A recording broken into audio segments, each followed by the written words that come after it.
Bismillahirrahmanirrahim. Assalamualaikum warahmatullahi wabarakatuh.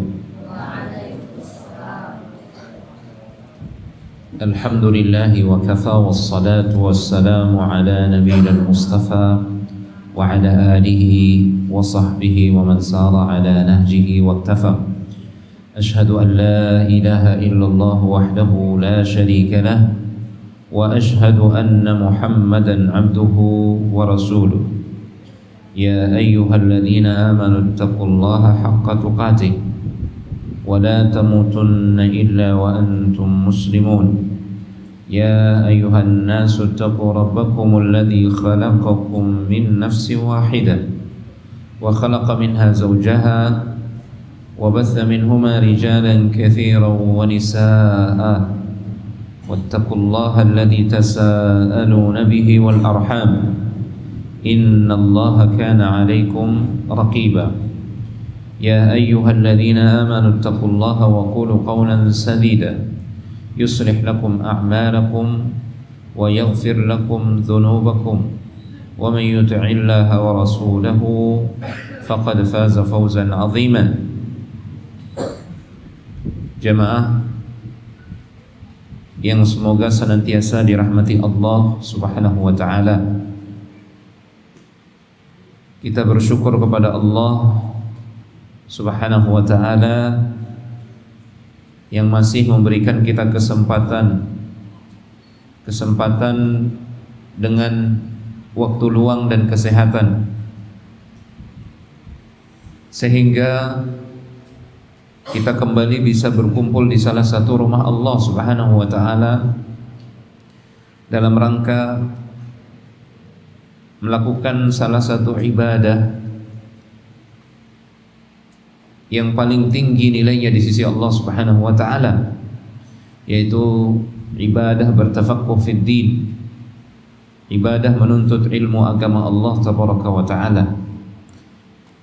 Berkumpulnya kita di tempat ini insyaallah ini adalah berkumpul di majelis zikir.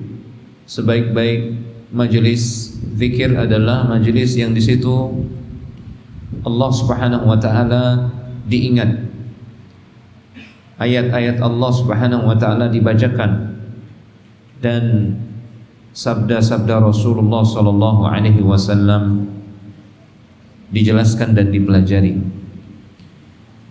Rasulullah sallallahu alaihi wasallam pernah bersabda, "Man yuridillahu bihi khairan yufaqqihhu fid din."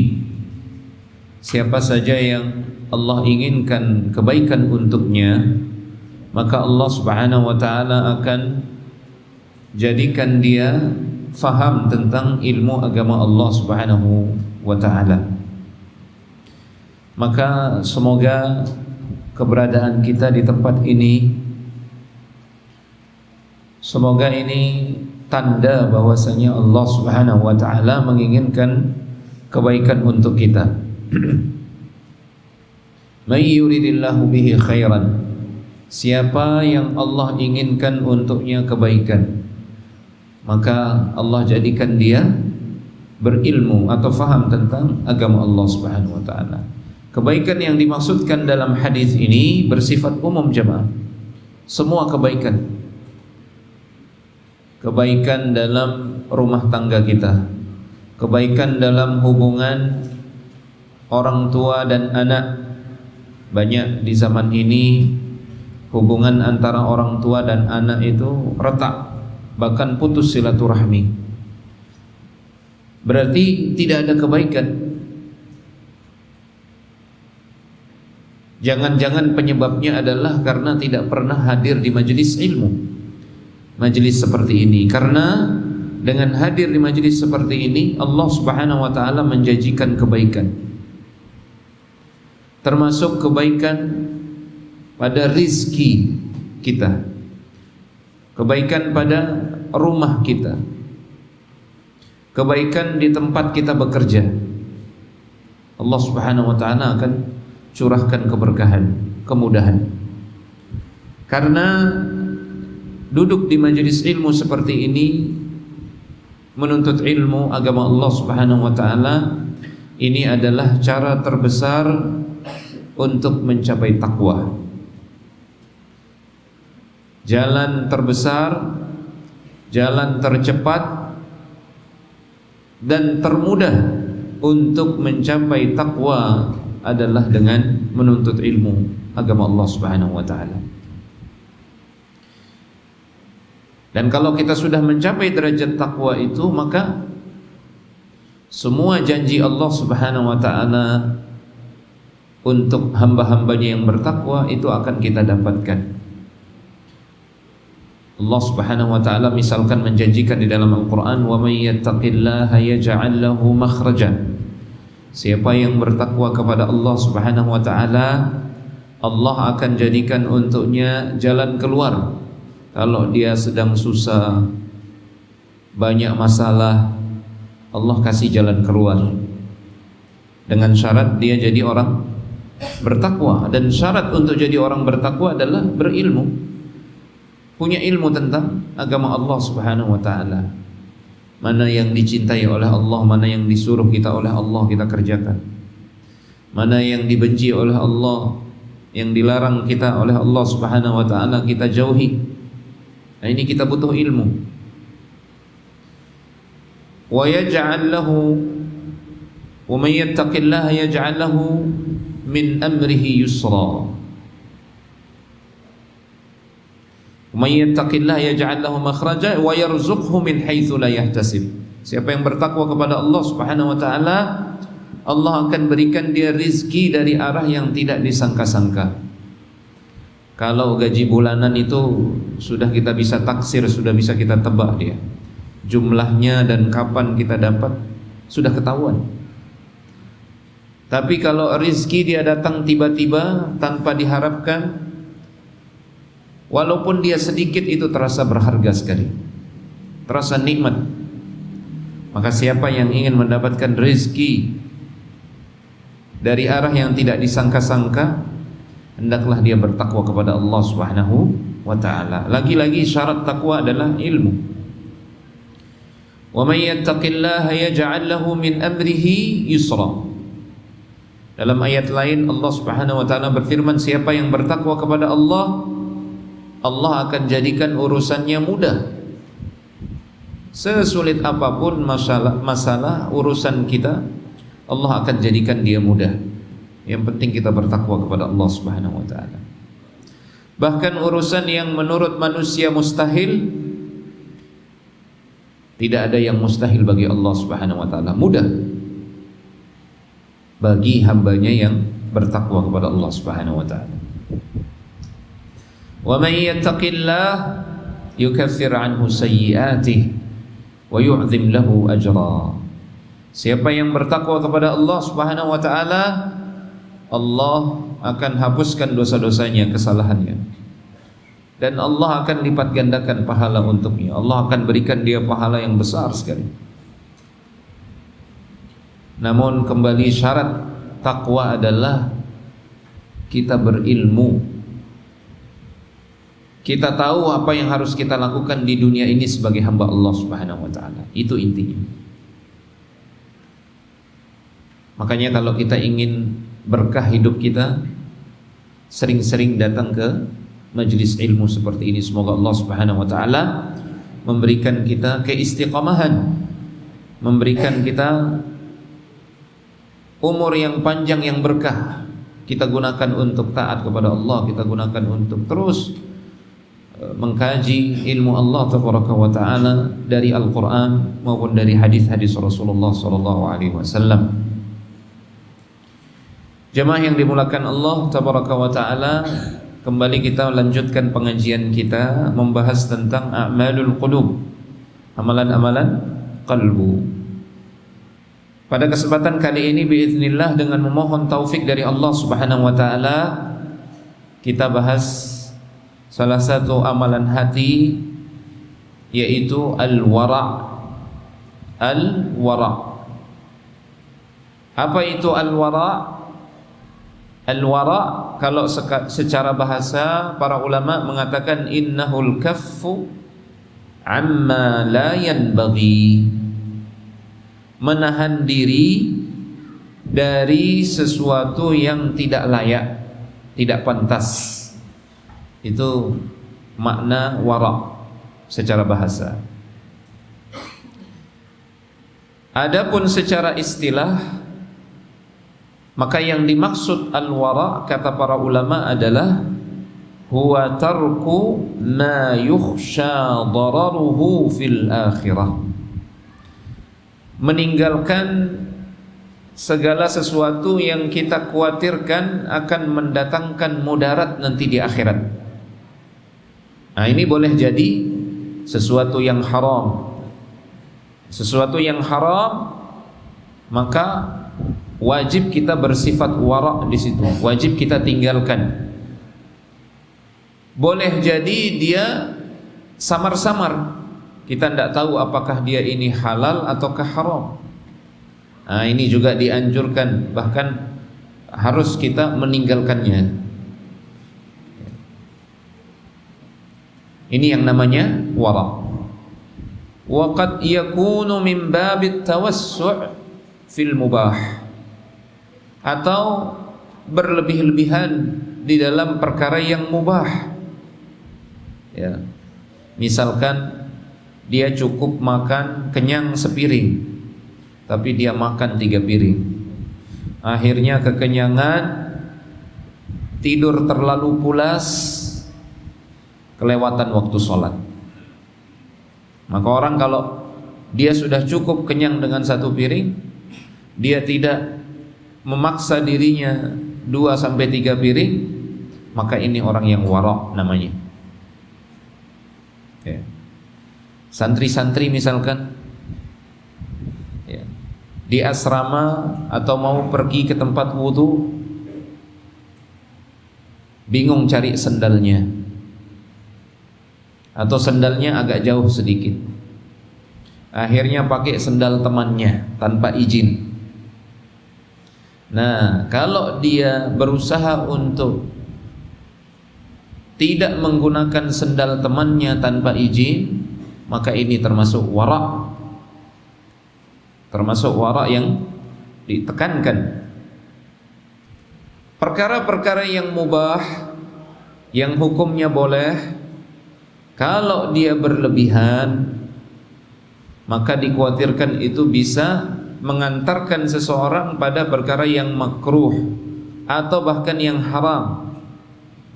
Maka sifat berlebih-lebihan ini sekalipun pada perkara yang boleh, kalau kita tinggalkan, maka inilah sifat wara. Sifat wara. Rasulullah SAW pernah bersabda, "Fadlul ilmi ahabbu ilayya min fadlil ibadah, wa khairu dinikum al-wara." Keutamaan ilmu itu lebih aku sukai daripada keutamaan ibadah. Maksudnya, ibadah menuntut ilmu seperti ini, keutamaannya lebih besar, fadilahnya lebih besar, pahalanya lebih besar. Buah yang bisa kita petik nanti di masa depan juga lebih besar dibandingkan dengan ibadah nafilah. Ya, misalkan sholat 2 rakaat. Sholat 2 rakaat di waktu malam atau di waktu duha, masih lebih besar pahalanya kita duduk di majelis ilmu seperti ini, mendengarkan pengajian. Rasulullah SAW yang bersabda seperti itu. Itu sebabnya di dalam Al-Quran kita dapati Allah Subhanahu wa ta'ala berfirman, "Yarfa'illahu alladhina amanu minkum walladhina utul ilma darajat." Allah Subhanahu wa ta'ala mengangkat derajat orang-orang beriman di antara kalian, dan Allah angkat lagi derajatnya orang-orang yang berilmu, orang-orang beriman yang berilmu, di atas keumuman orang lain yang kurang ilmunya atau bahkan yang tidak berilmu. Jadi orang yang berilmu tentang agama Allah Subhanahu wa ta'ala, Allah angkat derajatnya. Kenapa? Karena ketika mereka menuntut ilmu agama Allah Subhanahu wa taala, Allah berikan pahala lebih. Allah berikan rahmat dan keberkahan lebih. Bahkan lebih banyak Allah mengampuni para penuntut ilmu agama Allah Subhanahu wa taala. Nah, itu sebabnya dikatakan oleh Nabi sallallahu alaihi wasallam, fadilah atau keutamaan ilmu itu lebih aku sukai daripada fadilah ibadah biasa seperti solat misalkan, solat sunnah ya. Karena kalau solat wajib, yang wajib itu tentu keutamaannya juga sangat besar, bahkan berdosa kalau kita tinggalkan. Kemudian kata Nabi alaihi salatu wassalam, khairu dinukum atau khairu dinikum al-wara'. Sebaik-baik agama kalian untuk kalian adalah sikap wara'. Ini dalil bahwasanya sifat wara' ini salah satu sifat yang paling mulia yang dengannya kita mendekatkan diri kepada Allah Subhanahu wa taala.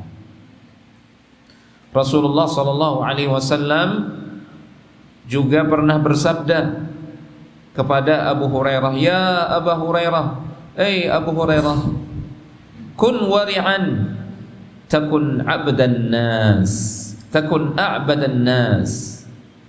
Wahai Abu Hurairah, Abu Hurairah ini salah seorang sahabat Rasulullah yang sangat dekat sekali dengan Rasulullah sallallahu alaihi wasallam. Walaupun agak telat masuk Islamnya, tapi dia paling berilmu tentang, banyak sekali ilmunya tentang hadis-hadis Rasulullah sallallahu alaihi wasallam. Makanya sering kita dengar namanya ini, karena banyak disebut dalam kitab-kitab hadis. Setiap kali kita membaca namanya, kita mendoakan radhiyallahu anhu, semoga Allah meridhai beliau. Ini bukti keutamaan ilmu. Orang yang berilmu itu selalu didoakan, selalu diingat namanya. Maka wajib bagi kita untuk jadi orang yang berilmu, terutama adik-adik santri ini. Rajin-rajinlah menuntut ilmu agama Allah Subhanahu wa taala, karena nanti di masa depan kalian akan jadi orang-orang mulia dengan ilmu. Bahkan setelah kita diwafatkan oleh Allah Subhanahu wa taala, nama kita masih disebut, masih diingat, masih didoakan oleh banyak orang. Ini buktinya Abu Hurairah ini. Dia termasuk sahabat yang paling banyak meriwayatkan hadis dari Rasulullah sallallahu alaihi wasallam. Rasulullah bersabda kepada Abu Hurairah, "Wahai Abu Hurairah, kun wari'an." Jadilah kamu orang yang wara', takun a'badan nas, maka pasti kamu akan jadi orang yang paling hebat dalam beribadah kepada Allah, yang paling kuat beribadah kepada Allah Subhanahu wa taala. Maka kalau kita mau kuat beribadah kepada Allah, tidak malas-malasan, jadilah kita orang yang wara'. Kemudian supaya kita lebih paham ini jamaah ya, hakikat wara' itu, ada sebuah hadis yang Rasulullah sallallahu alaihi wasallam sabdakan. Hadis ini pernah didengar oleh sahabat yang mulia An-Nu'man bin Bashir. Beliau yang meriwayatkan hadis ini radhiyallahu anhu. Rasulullah sallallahu alaihi wasallam bersabda, "Innal halala bayyinun wa innal harama bayyinun." Sesungguhnya perkara-perkara yang halal itu dia jelas. Jelas perkara-perkara yang halal. Perkara-perkara yang haram itu juga jelas. Khamr, minuman keras, haram. Babi, haram. Hewan yang matinya tidak disembelih, haram. Ya. Hewan ternak yang matinya tidak disembelih, haram hukumnya, karena dia sama dengan bangkai. Jelas di dalam Al-Quran itu apa yang halal, apa yang haram sudah jelas. Wa bainahuma umurun mushtabihatun. Namun ada perkara-perkara yang samar-samar. Bagi sebagian orang ada perkara-perkara itu tidak jelas apakah ini halal, apakah ini haram. Namun bagi para ulama, orang yang berilmu jelas, oh ini haram. Nah, adapun bagi kita orang-orang yang awam atau baru belajar banyak hal, misalkan kita tidak tahu ini hukumnya halal ataukah haram. Inilah yang dimaksud dengan perkara-perkara mustabihat, perkara-perkara syubhat. Wa man waqa'a fi syubhati, siapa yang mengerjakan perkara yang syubhat atau yang makan barang syubhat, waqa'a fil haram, maka dia telah terjatuh pada perkara yang haram, atau itu bisa menarik dia ke jurang yang haram. Faman ittaqa syubuhati istabra'a li dinihi wa 'irdihi. Namun siapa yang meninggalkan barang syubhat, siapa yang tidak melakukan perkara syubhat, maka dia sudah menyelamatkan agamanya, dia sudah menyelamatkan kehormatan dirinya.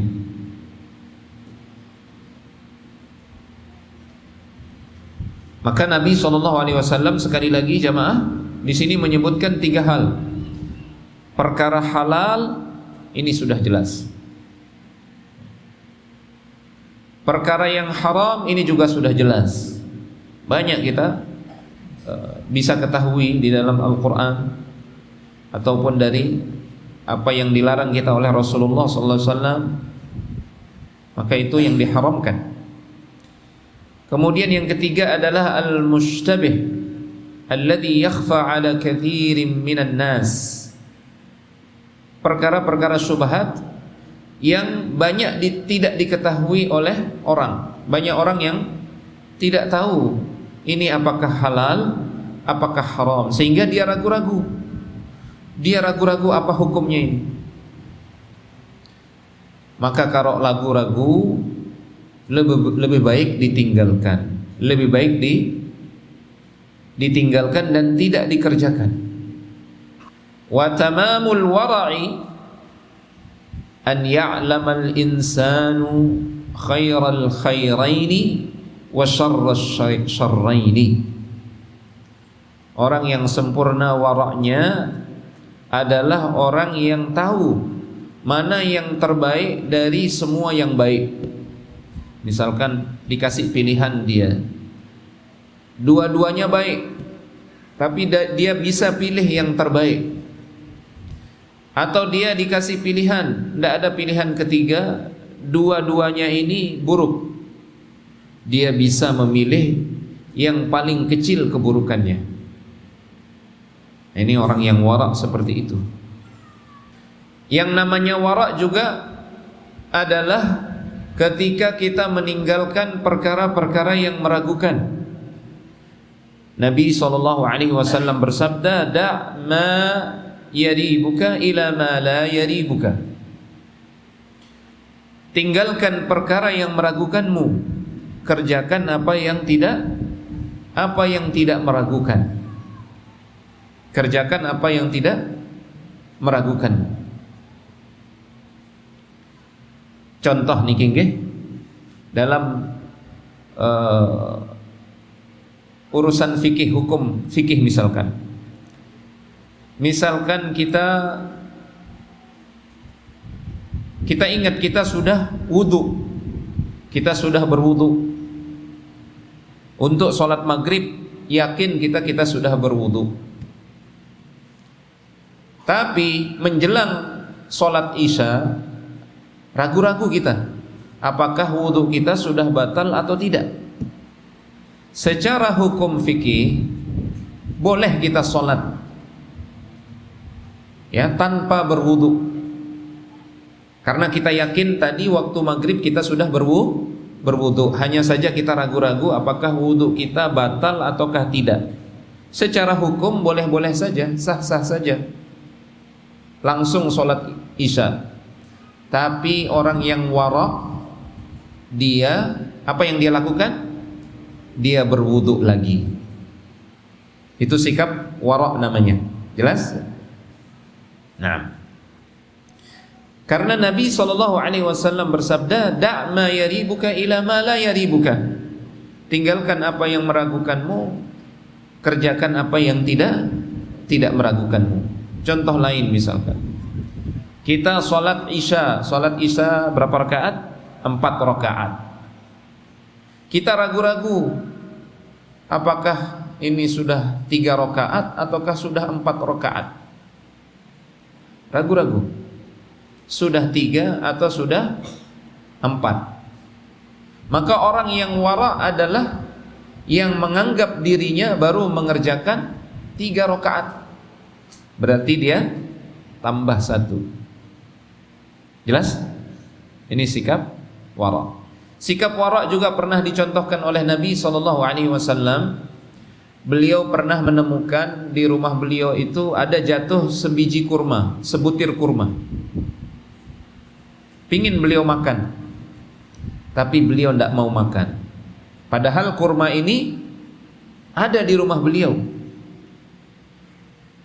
Beliau menjelaskan kenapa beliau tidak mau makan. Kalau seandainya saya tidak khawatir kurma ini dari kurma sedekah, pasti saya sudah makan. Ya. Karena Nabi SAW punya kekhususan. Bapak-bapak, ibu-ibu, kita harus tahu Nabi punya kekhususan. Beliau itu tidak boleh makan barang sedekah. Tapi kalau barang yang dihadiahkan, makanan yang dihadiahkan kepada beliau, ini boleh. Tapi kalau sedekah, tidak boleh bagi beliau. Maka beliau tidak mau makan kurma yang sebutir itu, padahal kurma ini ada di rumah beliau, karena khawatir jangan-jangan ini kurma sedekah. Beliau tidak mau makan. Bahkan sedekah ini juga tidak dibolehkan bagi keluarga beliau, keturunan beliau, Ahlul Bait. Ini kekhususan bagi Rasulullah dan Ahlul Bait beliau, keluarga keturunan beliau. Pernah cucu beliau, kalau tidak salah Al-Hasan ataukah Al-Husain, memungut kurma, dimakan kurma itu. Ini cucu beliau, keturunan beliau, tidak boleh makan barang sedekah.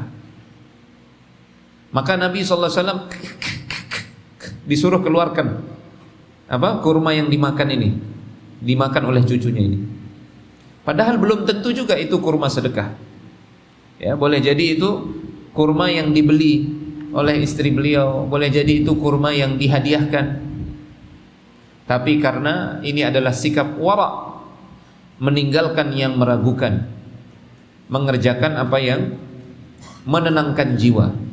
Ini sikap wara'. Kemudian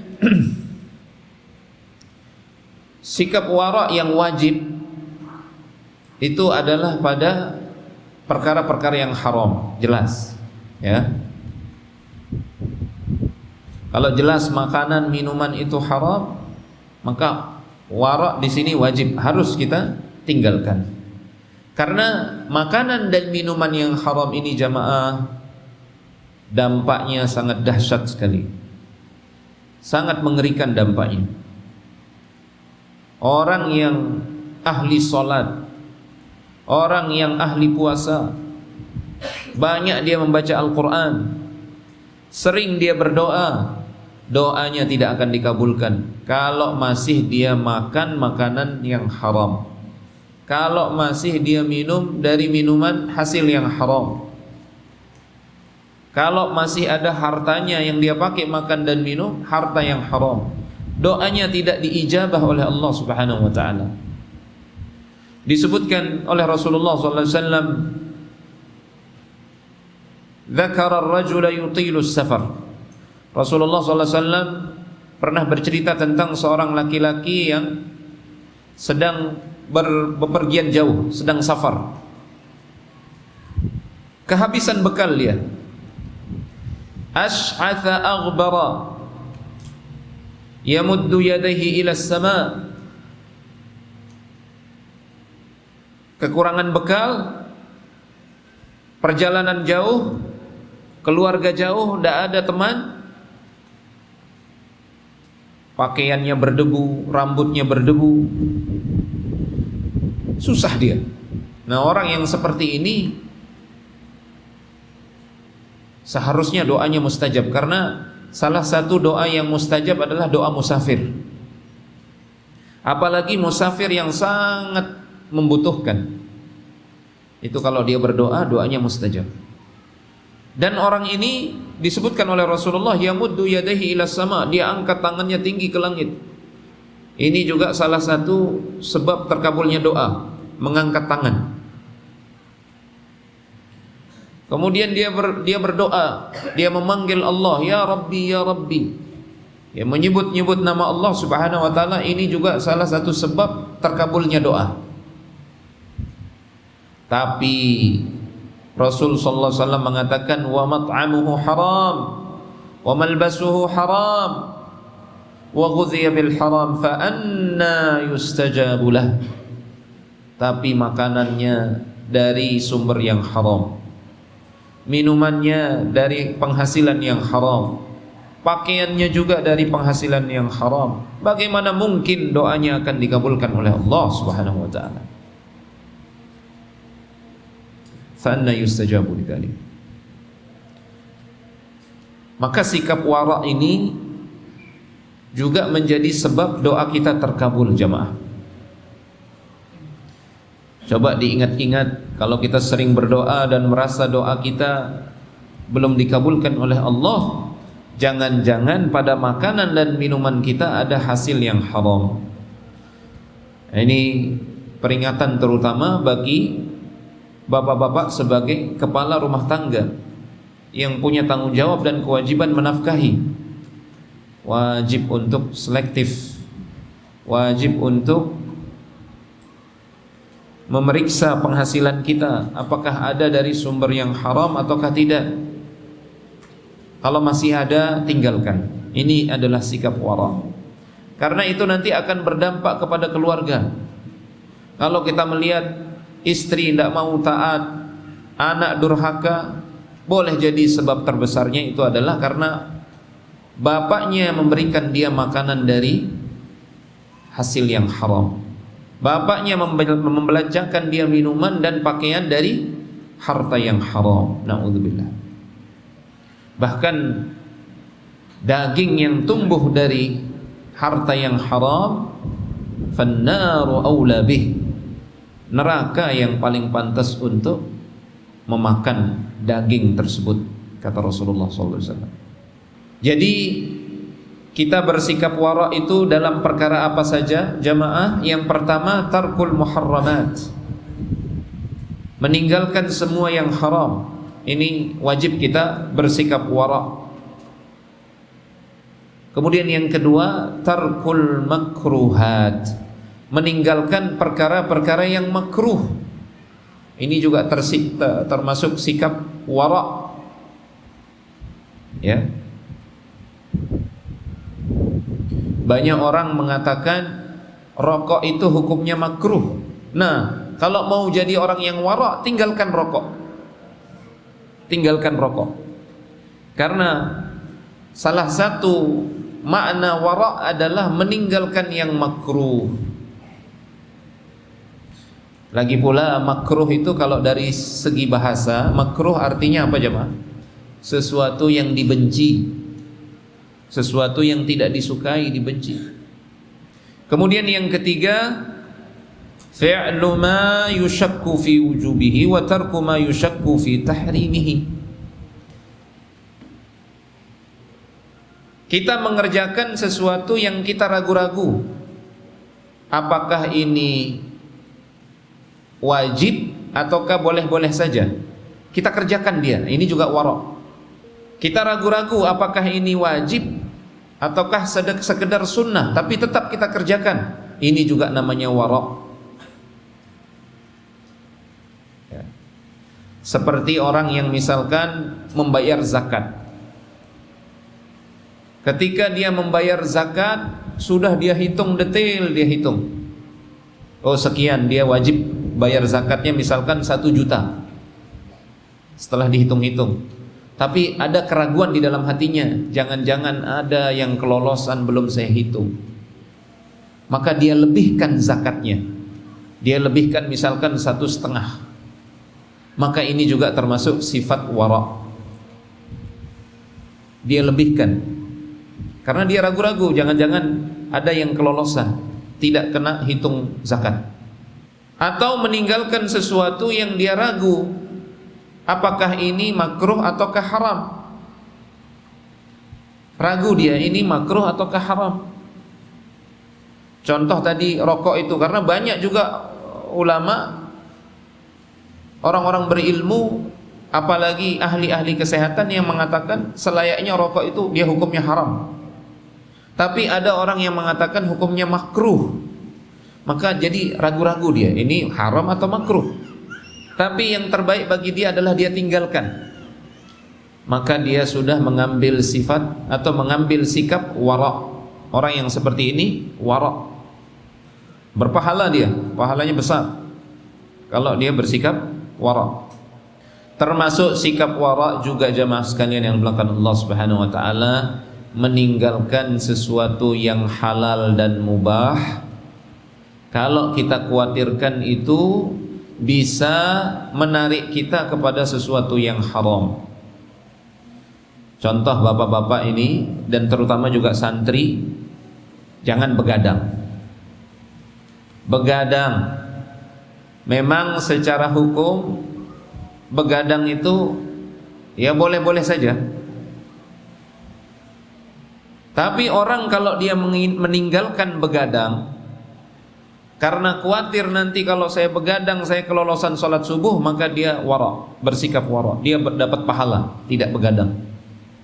Termasuk juga misalkan tadi contoh yang sudah kita bawakan, contohnya makan dan minum. Makan dan minum ini hukum asalnya mubah, boleh-boleh saja. Yang penting yang dimakan dan diminum adalah barang halal. Tapi kalau dia berlebihan, menyebabkan orang itu ngantuk, kemudian tidak semangat untuk beribadah, maka kalau dia meninggalkan makanan yang berlebihan tersebut, maka inilah sikap wara. Ini sikap wara. Termasuk misalkan lama-lama di pasar lama sekali, atau di mall, padahal kebutuhannya sudah dibeli, tapi masih senang jalan-jalan. Ini bisa melalaikan kita dari kewajiban. Kalau kita bisa tinggalkan, cukup kita beli apa yang kita butuhkan, yang tidak kita butuhkan tidak kita beli, kemudian segera kita pulang, maka ini adalah sikap wara. Orang berpahala kalau melakukannya. Ya, dia menghargai waktunya. Ya, waktunya untuk hal-hal tersebut bisa digunakan untuk ibadah, untuk baca Al-Quran, untuk menemani anak belajar, untuk mengantar anak pergi ngaji, menjemput anak dari ngajinya. Ini semua jauh lebih bermanfaat, sehingga waktu dia itu bisa optimal untuk beribadah kepada Allah Subhanahu wa taala. Ini adalah orang-orang yang wara. Naam, sudah masuk waktu Isya. Mungkin hanya ini jamaah sekalian yang dimuliakan Allah Subhanahu wa taala. Semoga Allah tabaraka wa taala memberikan kita tambahan ilmu yang bermanfaat. Semoga Allah Subhanahu wa taala juga memberikan kita taufik untuk mengamalkan ilmu. Hadza wa sallallahu ala nabiyyina Muhammad wa ala alihi wa sahbihi wasallam, wa akhiru da'wana anil hamdulillahi rabbil alamin. Wassalamu alaikum warahmatullahi wabarakatuh.